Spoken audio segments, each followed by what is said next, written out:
সড়কে মহাসড়কে উপরে কোনো রকমের কোনো গরুর হাট বা পশুর হাট বসতে দেয়া যাবে না। আর রেল লাইনের অন্তত এমন দূরবর্তী স্থান নির্ধারণ করতে হবে যাতে রেল লাইন কোনো ব্লকেজ না হয় এবং পশুর পারাপারের সাথে যাতে রেল লাইনের চলাচলে কোনো অসুবিধা না হয়।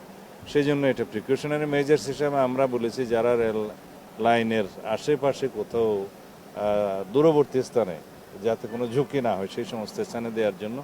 আর সিটি কর্পোরেশন যদি আরও সংখ্যায় বাড়ানোর প্রয়োজন হয় এমন কোনো স্থানে পশুর হাটের ব্যবস্থা করবেন যাতে সড়কের উপরে কোনো রকমের কোনো ঝুঁকি সৃষ্টি না হয়, সড়কের উপরে যাতে পশুর হাট না হয়। আর কিছু আছে? লবণ, চামড়া। ও হ্যাঁ, মোস্ট ইম্পর্টেন্ট এটা হলো প্রত্যেক বছর কোরবানির ঈদের সময় দেখা যায় মাদ্রাসা, এতিমখানা, এই জাতীয় ধর্মীয় প্রতিষ্ঠানগুলো যারা চামড়া সংগ্রহ করে লোকাল পর্যায়ে জেলা উপজেলায় তারা অনেক অসুবিধার মধ্যে থাকে প্রিজারভেশন নিয়ে এবং চামড়ার মূল্যও খুব কম থাকে। এই বিষয়ে মাননীয় প্রধানমন্ত্রীর সংশ্লিষ্ট দপ্তরগুলোর সাথে কথা বলবেন।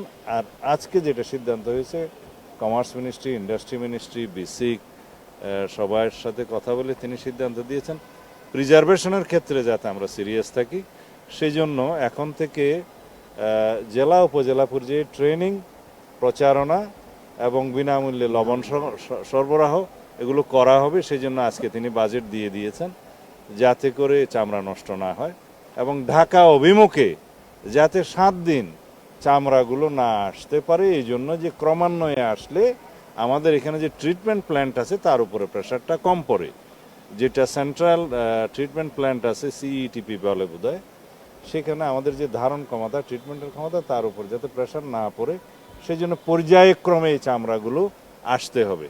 সেই জন্য একটা অনুশাসন দেওয়া হয়েছে। স্থানীয় পর্যায়ে জেলা প্রশাসকদেরকে অনুরোধ করা হবে, তারা এখন সবাই ঢাকায় আছেন একটা সম্মেলন উপলক্ষে, সেখানে স্থানীয় সরকার মন্ত্রী, প্রতিমন্ত্রী তারা অনুরোধ করবেন যাতে জেলা পর্যায়ে থেকে বিভিন্ন জায়গা থেকে ক্রমান্বয়ে চামড়াগুলো আসে, 7 দিন যেন ঢাকা অভিমুখে না আসে এবং এই 7 দিন যাতে সুষ্ঠুভাবে প্রিজার্ভ করতে পারে সেই জন্য তাদেরকে সমস্ত সাহায্য সহযোগিতা করা হবে।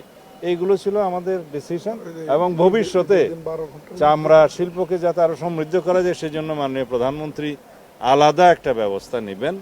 এই ইন্ডাস্ট্রিকে কীভাবে ডেভেলপ করা যায়, সেন্ট্রাল ইটিপির ক্যাপাসিটি যাতে বাড়া যায় এবং যেগুলো ব্যক্তি মালিকানা অথবা বিভিন্ন কোম্পানি যারা এই চামড়া শিল্পের সাথে জড়িত তাদেরকে তাদের ইন্ডাস্ট্রিতে যাতে ইটিপি স্থাপন করা যায়। অনেকে করেছেন বড় বড় যারা কারখানার মালিক, বাকিগুলো তো যাতে করা যায় সেই জন্য তিনি ব্যবস্থা নেবেন এবং সবাইকে অনুরোধ করেছেন। কোরবানির পরবর্তী যে বিষয়টা মোস্ট ইম্পর্টেন্ট সেটা হলো যে বর্জ্য ব্যবস্থাপনা।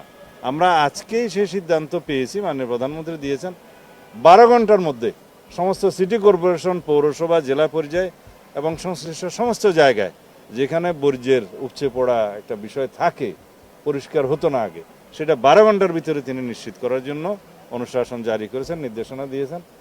সিটি কর্পোরেশনের 2 জন প্রশাসক এখানে ছিলেন আর আগামী কয়েকদিনের মধ্যে স্থানীয় সরকার মন্ত্রী, প্রতিমন্ত্রী ওনারা সারা দেশে সিটি কর্পোরেশনের প্রশাসক এবং মেয়রদের সাথে বসবেন, জেলা প্রশাসকদেরকে নির্দেশনা দিবেন।